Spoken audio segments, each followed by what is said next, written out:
پناہ مانگتا ہوں میں اللہ کی شیطان مردود سے۔ شروع نام سے اللہ کے جو بڑا مہربان نہایت رحم کرنے والا ہے۔ تم نیکی کی منزل تک نہیں پہنچ سکتے جب تک اپنی محبوب چیزوں میں سے راہ خدا میں انفاق نہ کرو، اور جو کچھ بھی انفاق کرو گے خدا اس سے بالکل باخبر ہے۔ بنی اسرائیل کے تمام کھانے حلال تھے سوائے اس کے جسے توریت کے نازل ہونے سے پہلے اسرائیل نے اپنے اوپر ممنوع قرار دے لیا تھا۔ اب تم توریت کو پڑھو اگر تم اپنے دعوے میں سچے ہو۔ اس کے بعد جو بھی خدا پر بہتان رکھے گا اس کا شمار ظالمین میں ہوگا۔ پیغمبر آپ صلی اللہ علیہ وآلہ وسلم کہہ دیجئے کہ خدا سچا ہے، تم سب ملت ابراہیم کا اتباع کرو، وہ باطل سے کنارہ کش تھے اور مشرکین میں سے نہیں تھے۔ بے شک سب سے پہلا مکان جو لوگوں کے لیے بنایا گیا ہے وہ مکہ میں ہے، مبارک ہے اور عالمین کے لیے مجسم ہدایت ہے۔ اس میں کھلی ہوئی نشانیاں مقام ابراہیم ہے، اور جو اس میں داخل ہو جائے گا وہ محفوظ ہو جائے گا، اور اللہ کے لیے لوگوں پر اس گھر کا حج کرنا واجب ہے اگر اس راہ کی استطاعت رکھتے ہوں، اور جو کافر ہو جائے تو خدا تمام عالمین سے بے نیاز ہے۔ اے اہل کتاب، کیوں آیات الہی کا انکار کرتے ہو جبکہ خدا تمہارے اعمال کا گواہ ہے؟ کہیے اے اہل کتاب، کیوں صاحبان ایمان کو رائے خدا سے روکتے ہو اور اس میں کجی تلاش کرتے ہو جبکہ تم خود اس کی صحت کے گواہ ہو، اور اللہ تمہارے اعمال سے غافل نہیں ہے۔ اے ایمان والو، اگر تم نے اہل کتاب کے اس گروہ کی اطاعت کر لی تو یہ تم کو ایمان کے بعد کفر کی طرف پلٹا دیں گے، اور تم لوگ کس طرح کافر ہو جاؤ گے جبکہ تمہارے سامنے آیات الہی کی تلاوت ہو رہی ہے اور تمہارے درمیان رسول موجود ہے، اور جو خدا سے وابستہ ہو جائے سمجھو کہ اسے سیدھے راستے کی ہدایت کر دی گئی۔ ایمان والو، اللہ سے اس طرح ڈرو جو ڈرنے کا حق ہے، اور خبردار اس وقت تک نہ مرنا جب تک مسلمان نہ ہو جاؤ، اور اللہ کی رسی کو مضبوطی سے پکڑے رہو اور آپس میں تفرقہ نہ پیدا کرو، اور اللہ کی نعمت کو یاد کرو۔ تم آپس میں دشمن تھے، اس نے تمہارے دلوں میں الفت پیدا کر دی تو تم اس کی نعمت سے بھائی بھائی بن گئے، اور تم جہنم کے کنارے پر تھے تو اس نے تمہیں نکال لیا۔ اور اللہ اسی طرح اپنی آیتیں بیان کرتا ہے کہ شاید تم ہدایت یافتہ بن جاؤ۔ اور تم میں سے ایک گروہ کو ایسا ہونا چاہیے جو خیر کی دعوت دے، نیکیوں کا حکم دے، برائیوں سے منع کرے، اور یہی لوگ نجات یافتہ ہیں۔ اور خبردار ان لوگوں کی طرح نہ ہو جاؤ جنہوں نے تفرقہ پیدا کیا اور واضح نشانیوں کے آ جانے کے بعد بھی اختلاف کیا، کہ ان کے لیے عذاب عظیم ہے۔ قیامت کے دن جب بعض چہرے سفید ہوں گے اور بعض سیاہ، جن کے چہرے سیاہ ہوں گے ان سے کہا جائے گا کہ تم ایمان کے بعد کیوں کافر ہو گئے تھے؟ اب اپنے کفر کی بنا پر عذاب کا مزہ چکھو۔ اور جن کے چہرے سفید اور روشن ہوں گے وہ رحمت الہی میں ہمیشہ ہمیشہ رہیں گے۔ یہ آیات الہی ہیں جن کی ہم حق کے ساتھ تلاوت کر رہے ہیں، اور اللہ عالمین کے بارے میں ہرگز ظلم نہیں چاہتا۔ زمین و آسمان میں جو کچھ ہے سب اللہ کے لیے ہے، اور اسی کی طرف سارے امور کی بازگشت ہے۔ تم بہترین امت ہو جسے لوگوں کے لیے منظر عام پر لایا گیا ہے۔ تم لوگوں کو نیکیوں کا حکم دیتے ہو اور برائیوں سے روکتے ہو، اور اللہ پر ایمان رکھتے ہو۔ اور اگر اہل کتاب بھی ایمان لے آتے تو ان کے حق میں بہتر ہوتا، لیکن ان میں صرف چند مومنین ہیں اور اکثریت فاسق ہے۔ یہ تم کو اذیت کے علاوہ کوئی نقصان نہیں پہنچا سکتے، اور اگر تم سے جنگ بھی کریں گے تو میدان چھوڑ کر بھاگ جائیں گے، اور پھر ان کی مدد بھی نہ کی جائے گی۔ ان پر ذلت کے نشان لگا دیے گئے ہیں، یہ جہاں بھی رہیں گے مگر یہ کہ خدائی عہد یا لوگوں کے معاہدے کی پناہ مل جائے۔ یہ غضب الہی میں رہیں گے اور ان پر مسکنت کی مار رہے گی، یہ اس لیے کہ یہ آیات الہی کا انکار کرتے تھے اور ناحق انبیاء کو قتل کرتے تھے، یہ اس لیے کہ یہ نافرمان تھے اور زیادتیاں کیا کرتے تھے۔ یہ لوگ بھی سب ایک جیسے نہیں ہیں۔ اہل کتاب ہی میں وہ جماعت بھی ہے جو دین پر قائم ہے، راتوں کو آیات الہی کی تلاوت کرتی ہے اور سجدہ کرتی ہے۔ یہ اللہ اور آخرت پر ایمان رکھتے ہیں، نیکیوں کا حکم دیتے ہیں، برائیوں سے روکتے ہیں اور نیکیوں کی طرف سبقت کرتے ہیں، اور یہی لوگ صالحین اور نیک کرداروں میں ہیں۔ یہ جو بھی خیر کریں گے اس کا انکار نہ کیا جائے گا، اور اللہ متقین کے اعمال سے خوب باخبر ہے۔ جن لوگوں نے کفر اختیار کیا ان کے مال و اولاد کچھ کام نہ آئیں گے، اور یہ حقیقی جہنمی ہیں اور وہیں ہمیشہ رہنے والے ہیں۔ یہ لوگ زندگانی دنیا میں جو کچھ خرچ کرتے ہیں، اس کی مثال اس ہوا کی ہے جس میں بہت پالا ہو اور وہ اس قوم کے کھیتوں پر گر پڑے جنہوں نے اپنے اوپر ظلم کیا ہے، اور اسے تباہ کر دے۔ اور یہ ظلم ان پر خدا نے نہیں کیا ہے، بلکہ یہ خود اپنے اوپر ظلم کرتے ہیں۔ اے ایمان والو، خبردار غیروں کو اپنا رازدار نہ بنانا، یہ تمہیں نقصان پہنچانے میں کوئی کوتاہی نہ کریں گے۔ یہ صرف تمہاری مشقت و مصیبت کے خواہش مند ہیں۔ ان کی عداوت زبان سے بھی ظاہر ہے، اور جو دل میں چھپا رکھا ہے وہ تو بہت زیادہ ہے۔ ہم نے تمہارے لیے نشانیوں کو واضح کر کے بیان کر دیا ہے، اگر تم صاحبان عقل ہو۔ خبردار تم ان سے دوستی کرتے ہو اور یہ تم سے دوستی نہیں کرتے ہیں۔ تم تمام کتابوں پر ایمان رکھتے ہو، اور یہ جب تم سے ملتے ہیں تو کہتے ہیں کہ ہم ایمان لے آئے، اور جب اکیلے ہوتے ہیں تو غصے سے انگلیاں کاٹتے ہیں۔ پیغمبر آپ صلی اللہ علیہ وآلہ وسلم کہہ دیجئے کہ تم اسی غصے میں مر جاؤ، خدا سب کے دل کے حالات سے خوب باخبر ہے۔ تمہیں ذرا بھی نیکی ملے تو انہیں برا لگے گا، اور تمہیں تکلیف پہنچ جائے گی تو وہ خوش ہوں گے، اور اگر تم صبر کرو اور تقوی اختیار کرو تو ان کے مکر سے کوئی نقصان نہ ہوگا۔ خدا ان کے اعمال کا احاطہ کیے ہوئے ہے۔ اس وقت کو یاد کرو جب تم صبح سویرے گھر سے نکل پڑے اور مومنین کو جنگ کی پوزیشن بتا رہے تھے، اور خدا سب کچھ سننے والا اور جاننے والا ہے۔ اور اس وقت دو گروہ نے سستی کا مظاہرہ کرنا چاہا لیکن بچ گئے کہ اللہ ان کا سرپرست تھا، اور اسی پر ایمان والوں کو بھروسہ کرنا چاہیے۔ اور اللہ نے بدر میں تمہاری مدد کی ہے جبکہ تم کمزور تھے، لہذا اللہ سے ڈرو، شاید تم شکر گزار بن جاؤ۔ اس وقت جب آپ صلی اللہ علیہ وآلہ وسلم مومنین سے کہہ رہے تھے کہ کیا یہ تمہارے لیے کافی نہیں ہے کہ خدا 3000 فرشتوں کو نازل کر کے تمہاری مدد کرے؟ یقیناً اگر تم صبر کرو گے اور تقوی اختیار کرو گے اور دشمن فی الفور تم تک آ جائیں گے تو خدا 5000 فرشتوں سے تمہاری مدد کرے گا جن پر بہادری کے نشان لگے ہوں گے۔ اور اس امداد کو خدا نے صرف تمہارے لیے بشارت اور اطمینان قلب کا سامان قرار دیا ہے، ورنہ مدد تو ہمیشہ صرف خدائے عزیز و حکیم ہی کی طرف سے ہوتی ہے، تاکہ کفار کے ایک حصے کو کاٹ دے یا ان کو ذلیل کر دے کہ وہ رسوا ہو کر پلٹ جائیں۔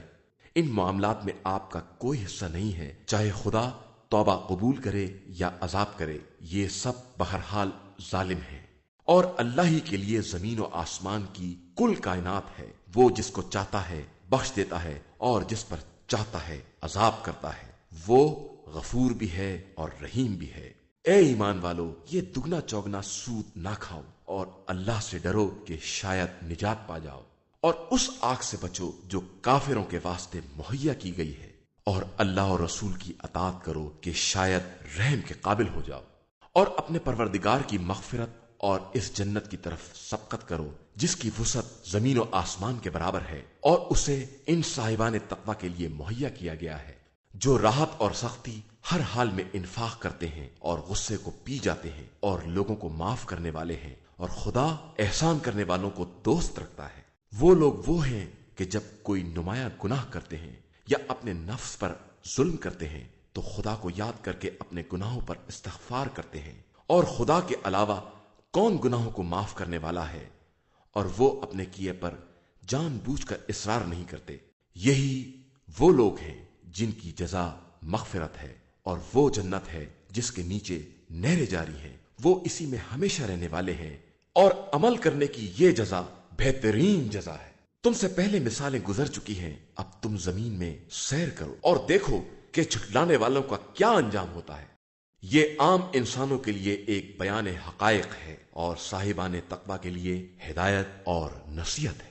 خبردار سستی نہ کرنا، مصائب پر محزون نہ ہونا۔ اگر تم صاحب ایمان ہو تو سر بلندی تمہارے ہی لیے، اور اگر تمہیں کوئی تکلیف چھو لیتی ہے تو قوم کو اس سے پہلے ایسی ہی تکلیف ہو چکی ہے، اور ہم تو زمانے کو لوگوں کے درمیان الٹتے پلٹتے رہتے ہیں تاکہ خدا صاحبان ایمان کو دیکھ لے اور تم میں سے بعض کو شہدا قرار دے، اور وہ ظالمین کو دوست نہیں رکھتا ہے، اور خدا صاحبان ایمان کو چھانٹ کر الگ کرنا چاہتا تھا اور کافروں کو مٹا دینا چاہتا تھا۔ کیا تمہارا یہ خیال ہے کہ تم جنت میں یوں ہی داخل ہو جاؤ گے جبکہ خدا نے تم میں سے جہاد کرنے والوں اور صبر کرنے والوں کو بھی نہ جانا؟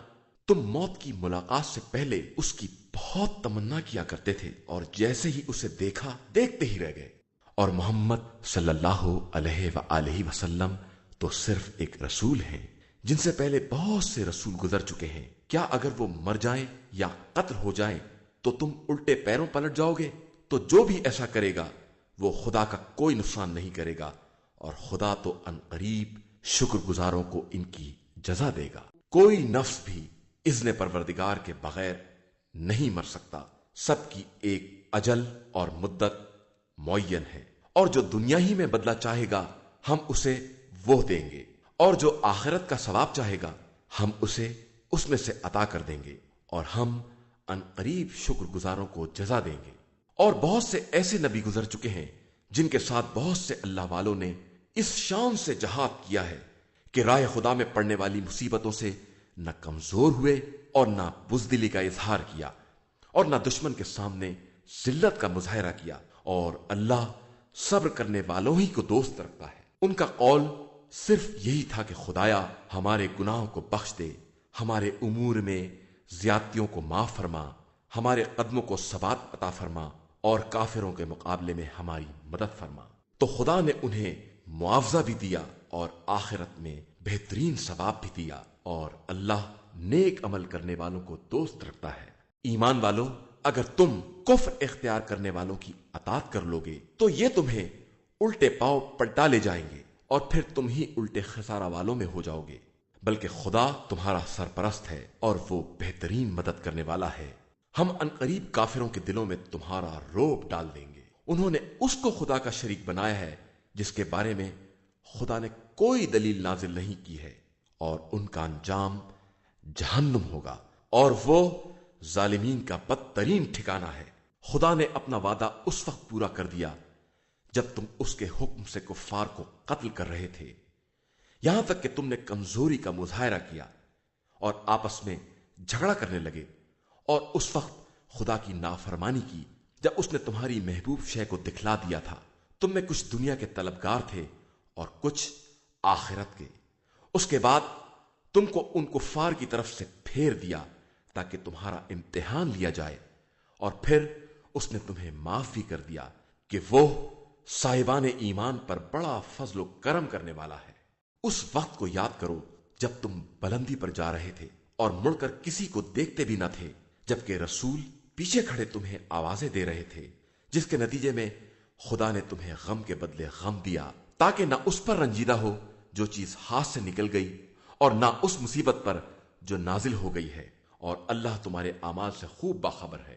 اس کے بعد خدا نے ایک گروہ پر پرسکون نیند طاری کر دی، اور ایک کو نیند بھی نہ آئی کہ اسے صرف اپنی جان کی فکر تھی، اور ان کے ذہن میں خلاف حق جاہلیت جیسے خیالات تھے، اور وہ یہ کہہ رہے تھے کہ جنگ کے معاملات میں ہمارا کیا اختیار ہے۔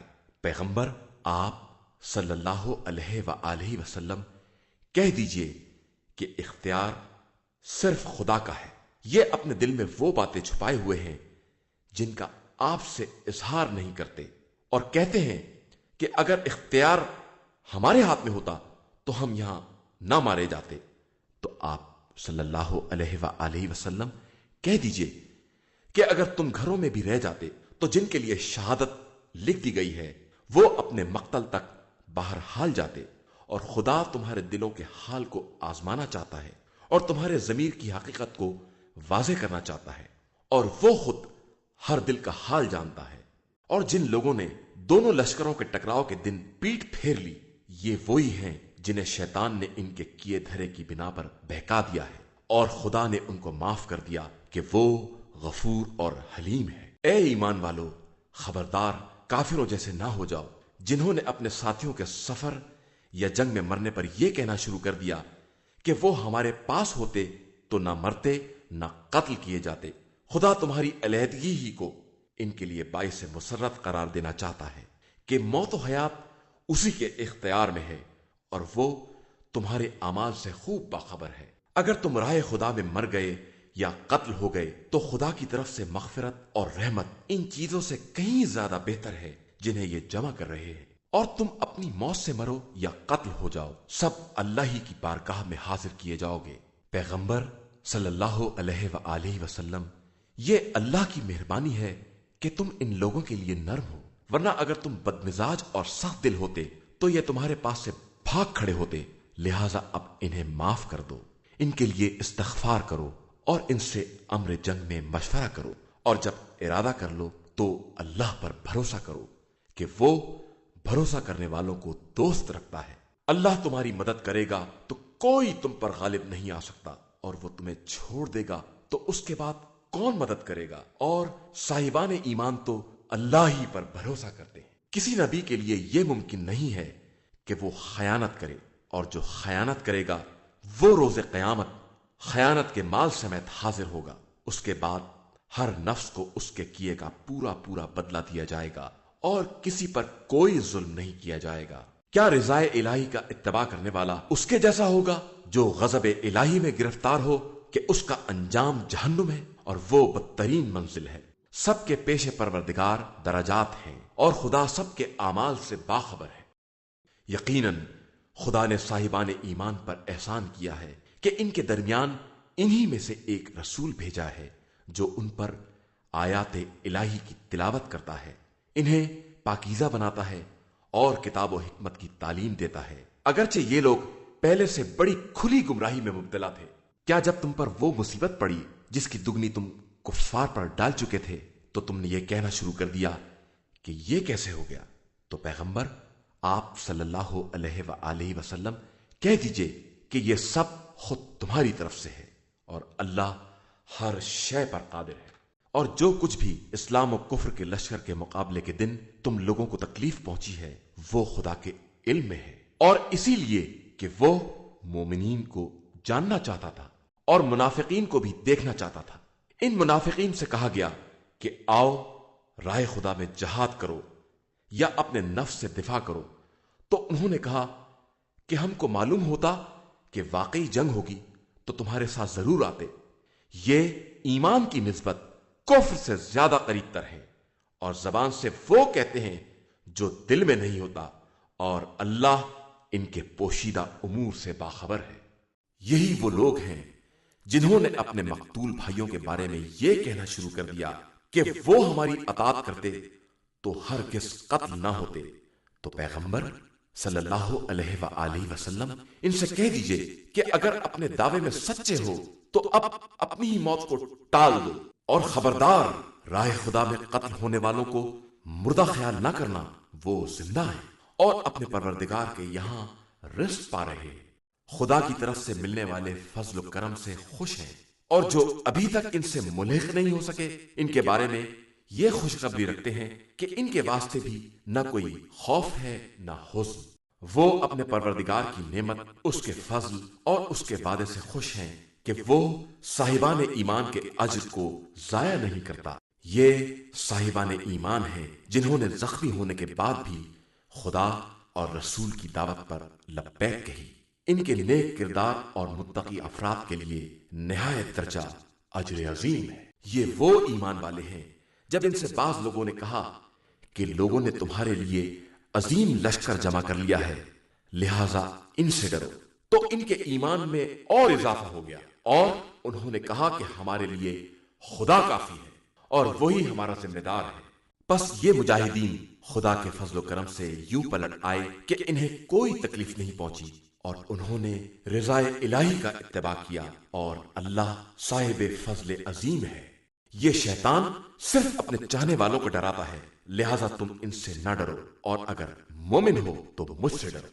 اور آپ صلی اللہ علیہ وآلہ وسلم کفر میں تیزی کرنے والوں کی طرف سے رنجیدہ نہ ہو، یہ خدا کا کوئی نقصان نہیں کر سکتے۔ خدا چاہتا ہے کہ ان کا آخرت میں کوئی حصہ نہ رہ جائے اور صرف عذاب عظیم رہ جائے۔ جن لوگوں نے ایمان کے بدلے کفر خرید لیا ہے وہ خدا کو کوئی نقصان نہیں پہنچا سکتے، اور ان کے لیے دردناک عذاب ہے۔ اور خبردار یہ کفار یہ نہ سمجھیں کہ ہم جس قدر راحت و آرام دے رہے ہیں وہ ان کے حق میں کوئی بھلائی ہے، ہم تو صرف اس لیے دے رہے ہیں کہ جتنا گناہ کر سکیں کر لیں، اور ان کے لیے رسوا کن عذاب ہے۔ خدا صاحبان ایمان کو انہی حالات میں نہیں چھوڑ سکتا جب تک خبیث اور طیب کو الگ الگ نہ کر دے، اور وہ تم کو غیب پر مطلع بھی نہیں کرنا چاہتا۔ ہاں، اپنے نمائندوں میں سے کچھ لوگوں کو اس کام کے لیے منتخب کر لیتا ہے، لہذا تم خدا اور رسول پر ایمان رکھو، اور اگر ایمان و تقوی اختیار کرو گے تو تمہارے لیے اجر عظیم ہے۔ اور خبردار، جو لوگ خدا کے دیے ہوئے میں بخل کرتے ہیں، ان کے بارے میں یہ نہ سوچنا کہ اس بخل میں کچھ بھلائی ہے، یہ بہت برا ہے۔ اور عنقریب جس مال میں بخل کیا ہے، وہ روز قیامت ان کی گردن میں طوق بنا دیا جائے گا، اور اللہ ہی کے لیے زمین و آسمان کی ملکیت ہے، اور وہ تمہارے اعمال سے خوب باخبر ہے۔ اللہ نے ان کی بات کو بھی سن لیا ہے جن کا کہنا ہے کہ خدا فقیر ہے اور ہم مالدار ہیں۔ ہم ان کی اس محمل بات کو اور ان کے انبیاء کے ناحق قتل کرنے کو لکھ رہے ہیں، اور انجام کار ان سے کہیں گے کہ اب جہنم کا مزہ چکھو، اس لیے کہ تم نے پہلے ہی اس کے اسباب فراہم کر لیے ہیں، اور خدا اپنے بندوں پر ظلم نہیں کرتا ہے۔ جو لوگ یہ کہتے ہیں کہ اللہ نے ہم سے عہد لیا ہے کہ ہم اس وقت تک کسی رسول پر ایمان نہ لائیں جب تک وہ ایسی قربانی نہ کرے جسے آسمانی آگ کھا جائے، تو ان سے کہہ دیجئے کہ مجھ سے پہلے بہت سے رسول معجزات اور تمہاری فرمائش کے مطابق صداقت کی نشانی لے آئے، پھر تم نے انہیں کیوں قتل کر دیا اگر تم اپنی بات میں سچے ہو؟ اس کے بعد بھی آپ صلی اللہ علیہ وآلہ وسلم کی تکذیب کریں تو آپ سے پہلے بھی رسولوں کی تکذیب ہو چکی ہے، جو معجزات، مواعظ اور روشن کتاب سب کچھ لے کر آئے تھے۔ ہر نفس موت کا مزہ چکھنے والا ہے، اور تمہارا مکمل بدلہ تو صرف قیامت کے دن ملے گا۔ اس وقت جسے جہنم سے بچا لیا گیا اور جنت میں داخل کر دیا گیا وہ کامیاب ہے، اور زندگانی دنیا تو صرف دھوکے کا سرمایہ ہے۔ یقیناً تم اپنے اموال اور نفوس کے ذریعے آزمائے جاؤ گے، اور جن کو تم سے پہلے کتاب دی گئی ہے اور جو مشرک ہو گئے ہیں سب کی طرف سے بہت اذیت ناک باتیں سنو گے۔ اب اگر تم صبر کرو گے اور تقوی اختیار کرو گے تو یہی امور میں استحکام کا سبب ہے۔ اس موقع کو یاد کرو جب خدا نے جن کو کتاب دی ان سے عہد لیا کہ اسے لوگوں کے لیے بیان کریں گے اور اس سے چھپائیں گے نہیں، لیکن انہوں نے اس عہد کو پس پشت ڈال دیا اور تھوڑی قیمت پر بیچ دیا، تو یہ بہت برا سودا کیا ہے۔ خبردار، جو لوگ اپنے کیے پر مغرور ہیں اور چاہتے ہیں کہ جو اچھے کام نہیں کیے ہیں ان پر بھی ان کی تعریف کی جائے، تو خبردار، انہیں عذاب سے محفوظ خیال بھی نہ کرنا، ان کے لیے دردناک عذاب ہے۔ اور اللہ کے لیے زمین و آسمان کی کل حکومت ہے، اور وہ ہر شے پر قادر ہے۔ بے شک زمین و آسمان کی خلقت، لیل و نہار کی آمد و رفت میں صاحبان عقل کے لیے قدرت کی نشانیاں ہیں۔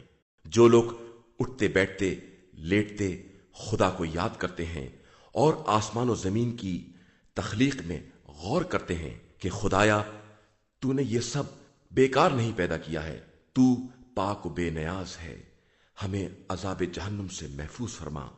پروردگار، تو جسے جہنم میں ڈال دے گا گویا اسے ذلیل و رسوا کر دیا، اور ظالمین کا کوئی مددگار نہیں ہے۔ پروردگار، ہم نے اس منادی کو سنا جو ایمان کی آواز لگا رہا تھا کہ اپنے پروردگار پر ایمان لے آؤ، تو ہم ایمان لے آئے۔ پروردگار، اب ہمارے گناہوں کو معاف فرما اور ہماری برائیوں کی پردہ پوشی فرما، اور ہمیں نیک بندوں کے ساتھ محشور فرما۔ پروردگار، جو تو نے اپنے رسولوں سے وعدہ کیا ہے اسے عطا فرما، اور روز قیامت ہمیں رسوا نہ کرنا کہ تو وعدے کے خلاف نہیں کرتا۔ پس خدا نے ان کی دعا کو قبول کیا کہ میں تم میں سے کسی بھی عمل کرنے والے کے عمل کو ضائع نہیں کروں گا، چاہے وہ مرد ہو یا عورت۔ تم میں بعض سے ہیں، پس جن لوگوں نے ہجرت کی اور اپنے وطن سے نکالے گئے اور میری راہ میں ستائے گئے اور انہوں نے جہاد کیا اور قتل ہو گئے، تو میں ان کی برائیوں کی پردہ پوشی کروں گا اور انہیں ان جنتوں میں داخل کروں گا جن کے نیچے نہریں جاری ہوں گی۔ یہ خدا کی طرف سے ثواب ہے اور اس کے پاس بہترین ثواب ہے۔ خبردار تمہیں کفار کا شہر شہر چکر لگانا دھوکے میں نہ ڈال دے۔ یہ حقیر سرمایہ اور سامان طیش ہے، اس کے بعد انجام جہنم ہے اور وہ بدترین منزل ہے۔ لیکن جن لوگوں نے تقوی الہی اختیار کیا ان کے لیے وہ باغات ہیں جن کے نیچے نہریں جاری ہوں گی۔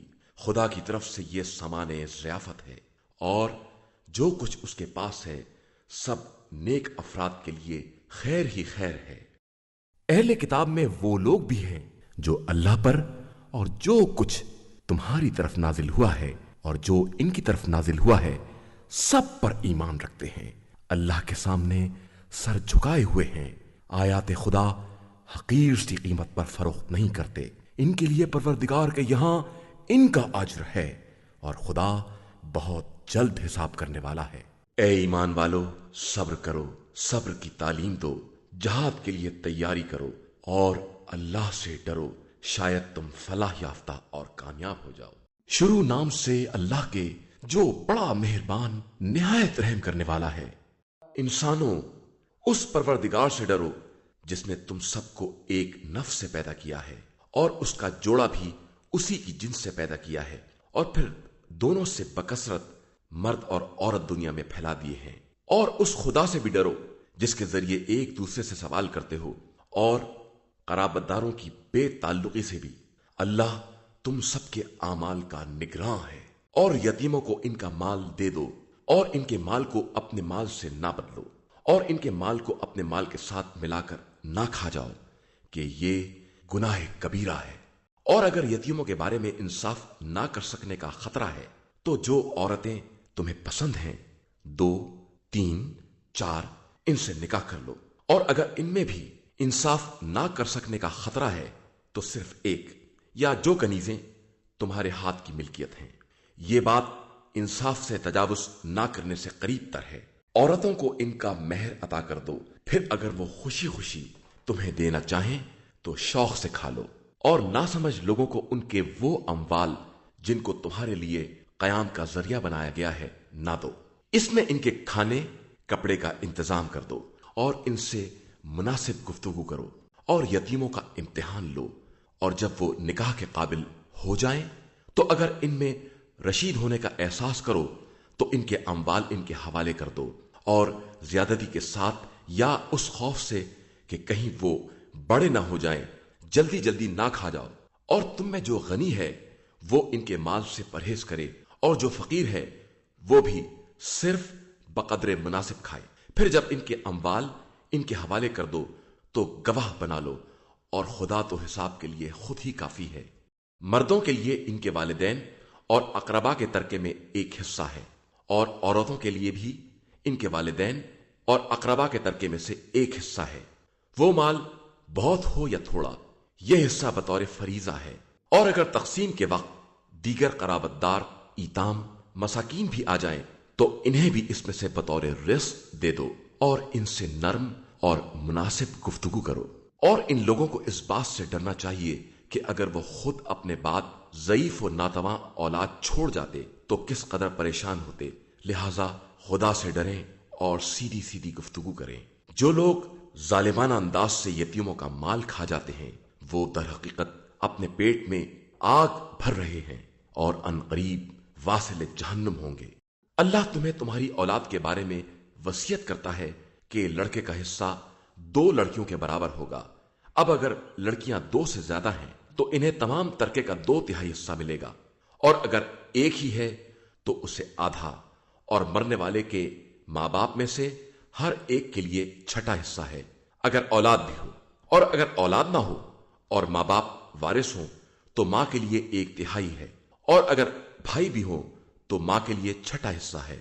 ان وصیتوں کے بعد جو کہ مرنے والے نے کی ہیں، یا ان قرضوں کے بعد جو اس کے ذمے ہیں، یہ تمہارے ہی ماں باپ اور اولاد ہیں، مگر تمہیں نہیں معلوم کہ تمہارے حق میں زیادہ منفعت رساں کون ہے۔ یہ اللہ کی طرف سے فریضہ ہے، اور اللہ صاحب علم بھی ہے اور صاحب حکمت بھی ہے۔ اور تمہارے لیے تمہاری بیویوں کے ترکے کا نصف ہے اگر ان کی اولاد نہ ہو، بس اگر ان کی اولاد بھی ہے تو ان کے ترکے میں سے تمہارا 1/4 حصہ ہے۔ ان کی وصیتوں یا قرضوں کے بعد اور ان کے لیے تمہارے ترکے میں سے چوتھائی حصہ ہے اگر تمہاری اولاد نہ ہو، اور اگر تمہاری اولاد بھی ہے تو ان کے لیے تمہارے ترکے میں سے آٹھواں حصہ ہے، ان وصیتوں کے بعد جو تم نے کی ہیں، یا قرضوں کے بعد اگر قرض ہے۔ اور اگر کوئی مرد یا عورت اپنے کلالہ، مادری بھائی یا بہن کا وارث ہو رہا ہے اور ایک بھائی یا ایک بہن ہے تو ہر ایک کے لیے چھٹا حصہ ہے، اور اگر ایک سے زیادہ ہو تو سب ایک تہائی میں شریک ہوں گے۔ اس وصیت کے بعد جو کی گئی ہے یا قرضے کے بعد، بشرطے کہ وصیت یا قرضے کی بنیاد ورثے کو ضرر پہنچانے پر نہ ہو۔ یہ خدا کی طرف سے وصیت ہے، اور خدا ہر شے کا جاننے والا ہے اور ہر کام کو حکمت کے مطابق انجام دینے والا ہے۔ یہ سب الہی حدود ہیں، اور جو اللہ اور رسول کی اطاعت کرے گا خدا اسے ان جنتوں میں داخل کرے گا جن کے نیچے نہریں جاری ہوں گی، اور وہ ان میں ہمیشہ رہیں گے، اور در حقیقت یہی سب سے بڑی کامیابی ہے۔ اور جو خدا اور رسول کی نافرمانی کرے گا اور اس کے حدود سے تجاوز کر جائے گا، خدا اسے جہنم میں داخل کر دے گا، اور وہ وہیں ہمیشہ رہے گا، اور اس کے لیے رسوا کن عذاب ہے۔ اور تمہاری عورتوں میں سے جو عورتیں بدکاری کریں ان پر اپنوں میں سے 4 گواہوں کی گواہی لو، اور جب گواہی دے دیں تو انہیں گھروں میں بند کر دو یہاں تک کہ موت آ جائے یا خدا ان کے لیے کوئی راستہ مقرر کر دے۔ اور اگر تم میں سے جو آدمی بدکاری کریں انہیں اذیت دو، پھر اگر توبہ کر لیں اور اپنے حال کی اصلاح کر لیں تو ان سے اعراض کرو کہ خدا بہت توبہ قبول کرنے والا اور مہربان ہے۔ توبہ خدا کے ذمے صرف ان لوگوں کے لیے ہے جو جہالت کی بنا پر برائی کرتے ہیں اور پھر فوراً توبہ کر لیتے ہیں کہ خدا ان کی توبہ کو قبول کر لیتا ہے۔ وہ علیم و دانا بھی ہے اور صاحب حکمت بھی۔ اور توبہ ان لوگوں کے لیے نہیں ہے جو پہلے برائیاں کرتے ہیں اور پھر جب موت سامنے آ جاتی ہے تو کہتے ہیں کہ اب ہم نے توبہ کر لی، اور نہ ان کے لیے ہے جو حالت کفر میں مر جاتے ہیں کہ ان کے لیے ہم نے بڑا دردناک عذاب مہیا کر رکھا ہے۔ ایمان والو، تمہارے لیے جائز نہیں ہے کہ جبراً عورتوں کے وارث بن جاؤ، اور خبردار انہیں منع بھی نہ کرو کہ جو کچھ ان کو دے دیا ہے اس کا کچھ حصہ لے لو، مگر یہ کہ واضح طور پر بدکاری کریں اور ان کے ساتھ نیک برتاؤ کرو۔ اب اگر تم انہیں ناپسند بھی کرتے ہو تو ہو سکتا ہے کہ تم کسی چیز کو ناپسند کرتے ہو اور خدا اسی میں خیر کثیر قرار دے دے۔ اور اگر تم ایک زوجہ کی جگہ پر دوسری زوجہ کو لانا چاہو اور ایک کو مال کثیر بھی دے چکے ہو تو خبردار اس میں سے کچھ واپس نہ لے لینا۔ کیا تم اس مال کو بہتان اور کھلے گناہ کے طور پر لینا چاہتے ہو؟ اور آخر کس طرح تم مال کو واپس لوگے جبکہ ایک دوسرے سے متصل ہو چکا ہے؟